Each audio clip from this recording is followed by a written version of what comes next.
Good evening, friends.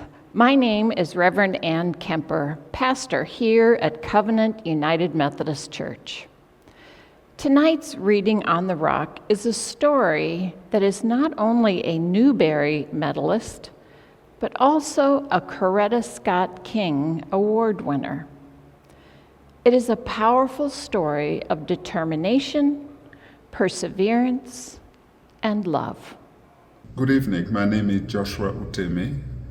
I'll be reading a story for you tonight called Naya's Long Walk, A Step at a Time. Story written by Linda Sue Park, illustrated by Brian Pinky, and published by Clarion Books. Naya's Long Walk, A Step at a Time. "Come on," Naya said. "Why are you slow today?" "I am tired," Akira said. Naya sighed. It was a long way to the water hole. "I'll tell Mama that you were trouble," she said.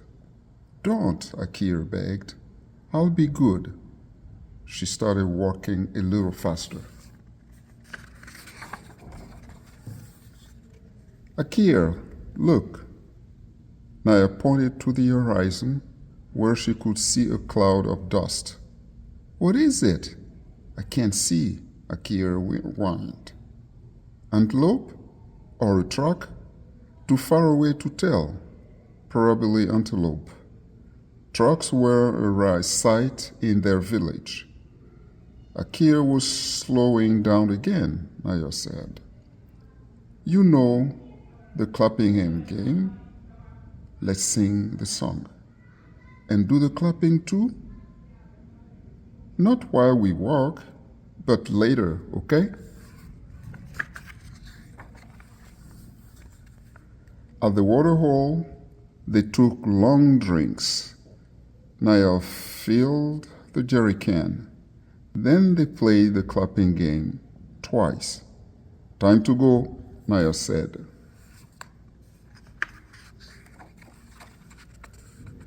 Akira dragged her feet. She walked more and more slowly.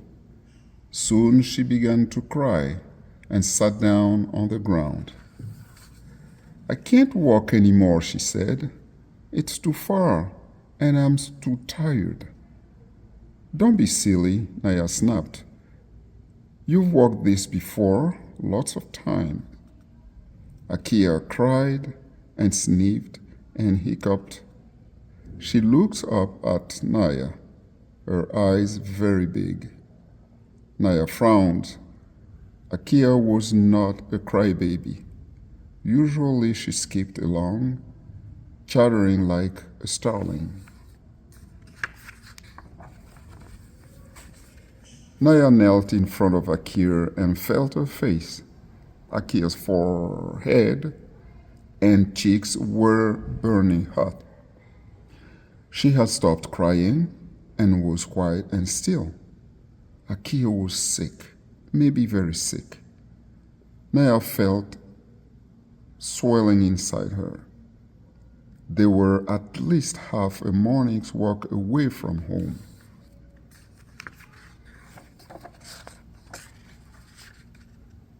"I must run and get help," she thought. She took a few steps, then glanced back at Akira. No, she could not leave Akira alone. Should they stay and wait for help? It might be hours before someone came. Akira would get sicker and sicker. I will have to carry her, and the water too. Her mother would need the water to help make Akira better. Naya opened the jerry can and poured out half the water. She picked up the can, hefted its weight, and shook her head. Still too heavy. She poured out a little more. "Akira?" Akira opened her eyes. They were dull and sad. "I know you don't feel well," Naya said, trying to keep her voice steady. but you have to climb on my back and hold tight. Can you do that? Akira got on Naya's back. Naya used her headscarf to tie Akira in place the way her mother did.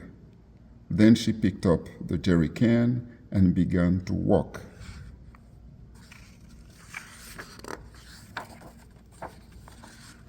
Akira was heavy. The water was heavy. Naya could take only a few steps before she had to rest. Home was so far away, tears filled Naya's eyes. I can't do it. It's too far. Naya saw a tamarind tree up ahead. She swallowed and blinked away her tears. I'll go to the tree. I'll put Akira down there.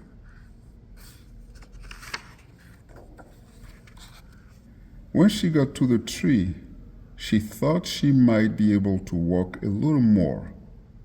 Those thorn bushes, I'll rest there. At the bushes, she rested for a moment.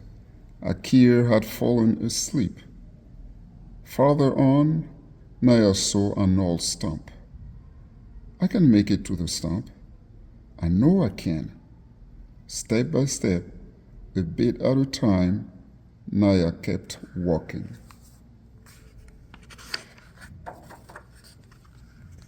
Outside the village, people came running.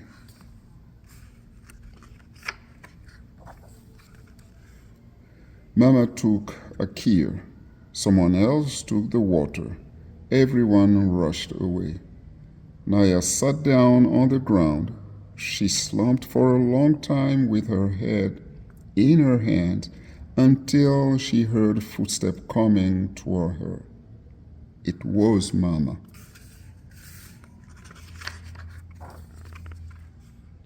We think Akira had the sickness that comes from drinking dirty water, she said. She needs to go to the clinic. It would take Mama 2 or 3 days to walk to the clinic. She would have to carry Akira, as well as food and water for the trip. I'll need your help, Mama said. Naya didn't answer.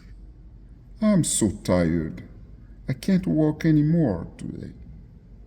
I know you're tired, Mama said, but we have to go now. Naya saw Mama's face, full of worry.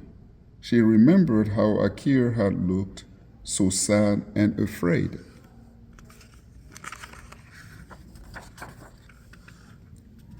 Maybe I can walk a little more, as long as I go a step at a time. She got to her feet. When we are at the clinic, I can sing to Akira, she said, and play the clapping game with her. She likes that. Mama nodded and held out her hand. She's lucky to have you as a sister, she said. Naya took Mama's hand. Together they went to help Akira.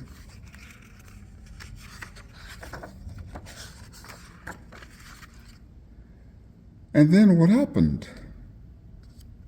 Akira got better after a stay at the clinic. She was fortunate. Waterborne diseases are the leading cause of death worldwide for children under the age of 5. The dust cloud Naya saw was indeed a truck. It was being driven by a man named Silver Dot, a former refugee and head of an organization called Water for South Sudan. Eventually, Salva and his crew would install a clean water well in Naya's village.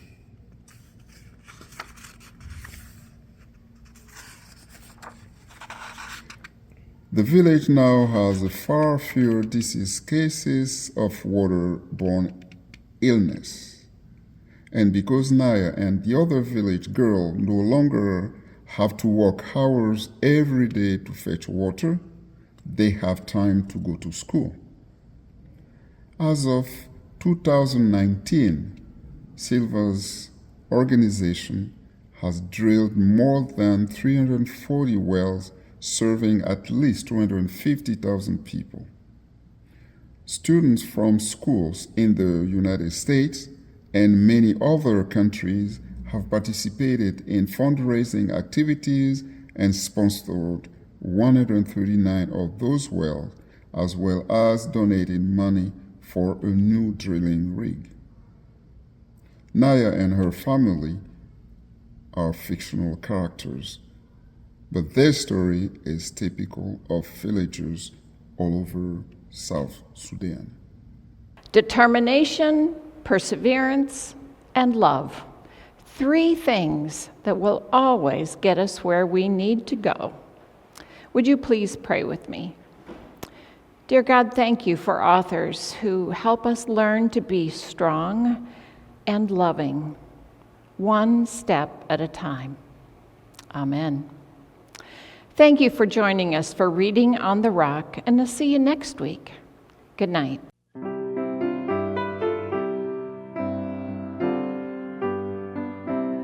Reading on the Rock is presented by Covenant United Methodist Church in Rochester, New York. If you like Reading on the Rock, please give a donation on our website, covenantroc.org.